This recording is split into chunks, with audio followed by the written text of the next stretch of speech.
Hello, this is Robin Gunning again with another excerpt from Longfellow's Song of Hiawatha.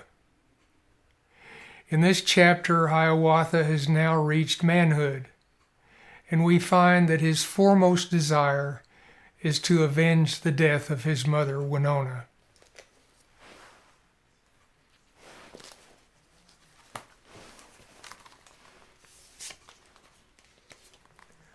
Out of childhood into manhood now had grown my Hiawatha, skilled in all the craft of hunters, learned in all the lore of old men, in all youthful sports and pastimes, in all manly arts and labors.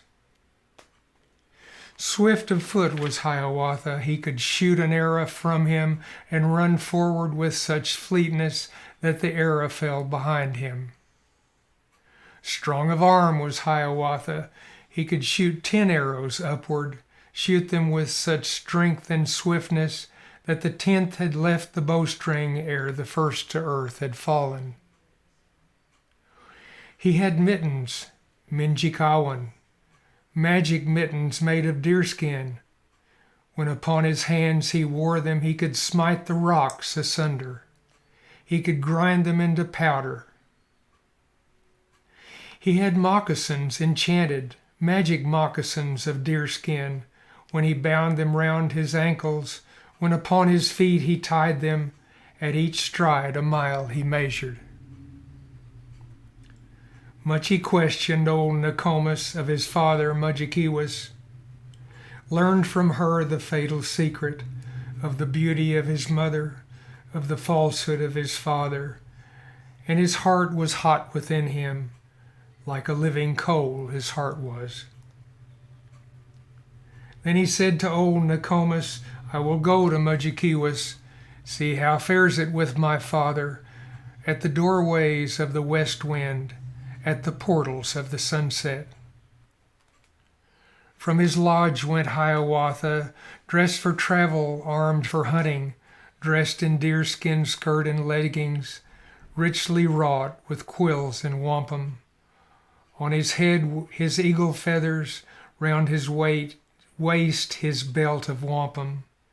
In his hand his bow of ash wood, strung with sinews of the reindeer. In his quiver oaken arrows, tipped with jasper, winged with feathers, with his mittens Mudjekewis, with his moccasins enchanted. Warning, said the old Nokomis, go not forth, O Hiawatha, to the kingdom of the west wind, to the realms of Mudjekewis, lest he harm you with his magic, lest he kill you with his cunning. But the fearless Hiawatha heeded not her woman's warning. Forth he strode into the forest, at each stride a mile he measured. Lurid seemed the sky above him, lurid seemed the earth beneath him. Hot and close the air around him, filled with smoke and fiery vapors, as of burning woods and prairies. For his heart was hot within him, like a living coal his heart was. So he journeyed westward, left the fleetest deer behind him, left the antelope and bison, crossed the rushing Escanaba, crossed the mighty Mississippi, past the mountains of the prairie, past the land of crows and foxes, past the dwellings of the Blackfeet, came unto the Rocky Mountains, to the kingdom of the west wind, where upon the gusty summits sat the ancient Mudjekewis, ruler of the winds of heaven. Filled with awe was Hiawatha at the aspect of his father. On the air about him wildly tossed and streamed his cloudy tresses, gleamed like drifting snow his tresses, glared like Ishkudah the comet, like the star with fiery tresses. Filled with joy was Mudjekewis when he looked on Hiawatha, saw his youth rise up before him. In the face of Hiawatha saw the beauty of Winona from the grave rise up before him. Welcome, said he, Hiawatha, to the kingdom of the west wind. Long have I been waiting for you. Youth is lovely, age is lonely. Youth is fiery, age is frosty. You bring back the days departed.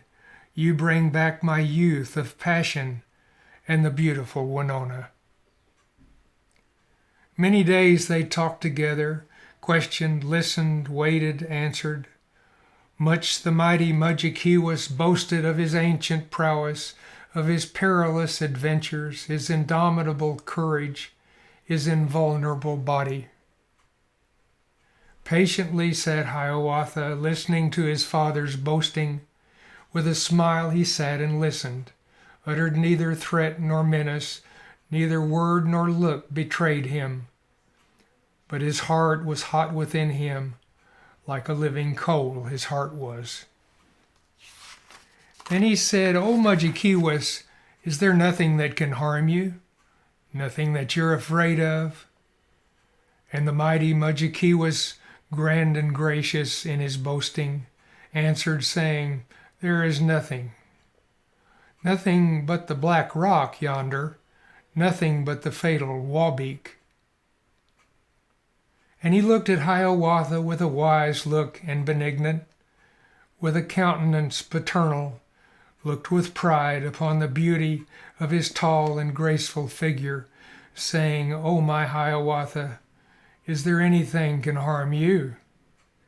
Anything you're afraid of? But the wary Hiawatha paused a while as if uncertain, held his peace as if resolving, and then answered, There is nothing but the bulrush along yonder, nothing but the great Apukwa. And as Mudjekewis, rising, stretched his hand to pluck the bulrush, Hiawatha cried in terror, cried in well-dissembled terror. Kago, Kago, do not touch it. Ah, Kaween, said Mudjekewis, no, indeed, I will not touch it.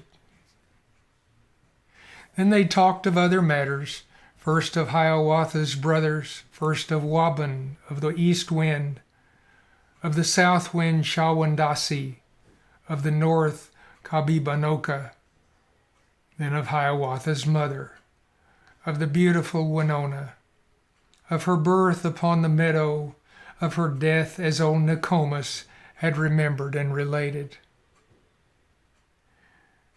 And he cried, O Mudjekewis, it was you who killed Winona, took her young life and her beauty, broke the lily of the prairie, trampled it beneath your footsteps. You confess it, you confess it. And the mighty Mudjekewis tossed upon the wind his tresses, bowed his hoary head in anguish, with a silent nod assented. To be continued.